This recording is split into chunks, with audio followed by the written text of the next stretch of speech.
Hi, I'm Nick Quenet. I'm a professional triathlete based out here in Denver, and I thought it would be quite cool to give 5 tips for Boulder 70.3.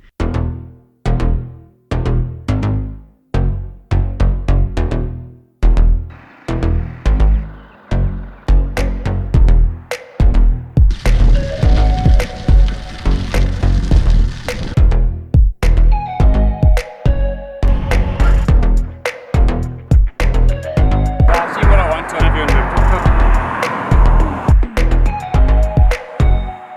It is like a home race for me. I kind of have spent a lot of time in Boulder, so know the race.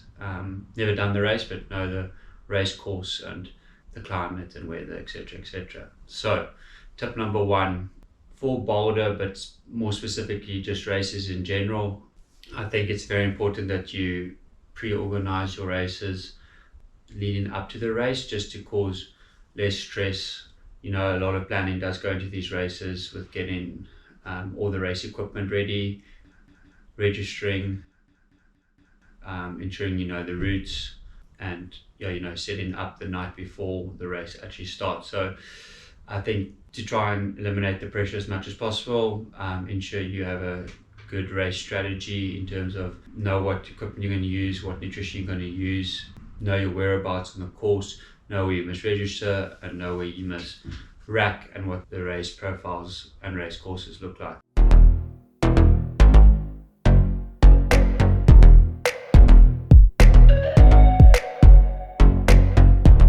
Number 2, Boulder will be a lake swim, so it is notoriously cold, so it'll probably be a wetsuit swim for both age groupers and professionals.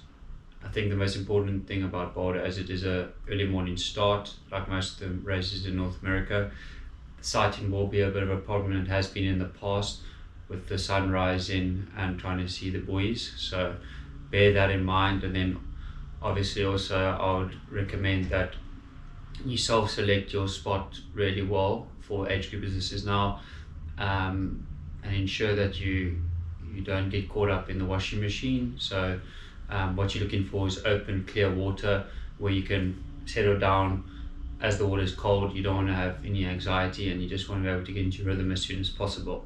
That will set you up for a good race.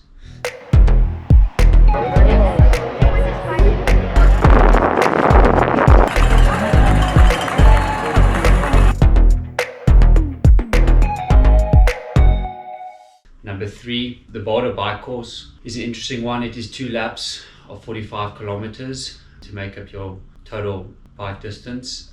It does start from the reservoir where you will swim, and you'll loop around there. I think most important is to remember that the first part of the bike course has got a considerable amount of hills, and it is quite a lot tougher than the back half of the bike.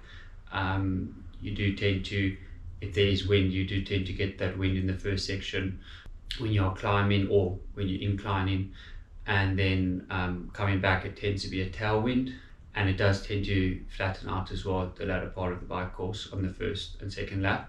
So just bear that in mind. The first part is going to be quite tough, and it does settle down afterwards.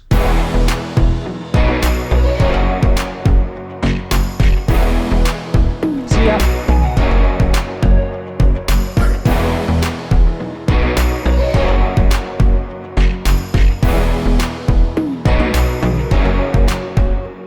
Number 4, it's important to note that Boulder is at altitude, which does make the race quite a bit harder.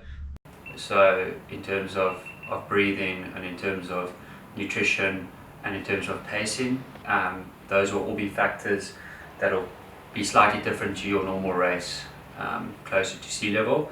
So bear that in mind, and plan accordingly, according to your numbers, and speak to your coach about your hydration, nutrition, because you could be on the course for slightly longer than you expect, or you need to really dial back on the power, for instance, on the bike. So that's something important to bear in mind.